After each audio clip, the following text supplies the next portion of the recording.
நல்லா கற்று கூட கேட்கணும்.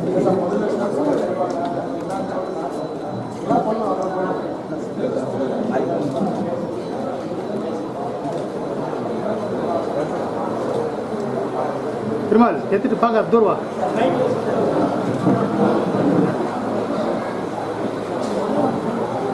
சிவாய நமோ நம சிவாய சிவாய நமோ சிவாய நமோ சிவாய நமோ சிவாய நமோ ஹராய நமோ நம சிவாய ஹராய நமோ நம சிவாய சிவ சிவ சிவ சிவ சிவாய சிவாய நமோ சிவ சிவ சிவ சிவ சிவாய நமோ ஹர ஹர ஹர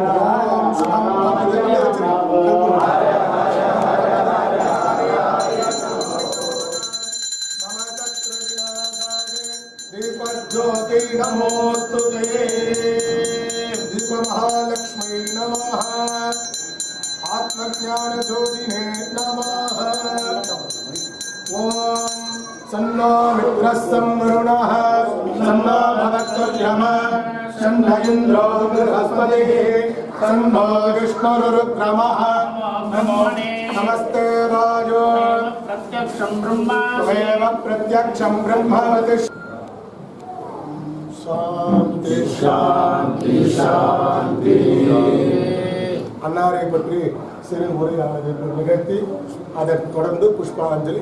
தெரிஞ்சு சொல்ல வேண்டியதே இல்லை. அவர் என்ன நினைச்சு இந்த சமுதாயத்துக்காக அவதாரம் எடுத்தாரோ அவருடைய அவதாரம் பூர்த்தி ஆயிடுச்சு நான் சொல்ல முடியும். ஏன்னா அவர் மேல தேசிய கொடியை போர்த்தி தான் அவருக்கான வீர வழக்கம் கொடுத்தாங்க. ஸோ அவர் என்னத்துக்காக அவதாரம் எடுத்தாரோ இறைவன் என்ன அவருக்கான பணி கொடுத்தாரோ அந்த பணி முழுவதுமே அவர் செஞ்சுதா மனநிலையோட அவர் நம்ம விட்டு பிரிஞ்சது மிகப்பெரிய பொறுப்பு உள்ளது என்றால் அது இந்த தேசத்திற்கு பணி செய்வதாக, அதன் வழியிலாக காரியகர்த்தாவாக. அதே மாதிரி அவருடைய ஆத்மா புனித கதி அடைய வேண்டும் என்றும் எல்லா வல்ல சிவபெருமானிடத்தில் மன்றாடி கேட்கின்றோம். இந்த நாள் அவருடைய பரிபூர்ணமான ஆத்மா சாந்தி அடைய இறைவனை பிரார்த்திக்கின்றோம்.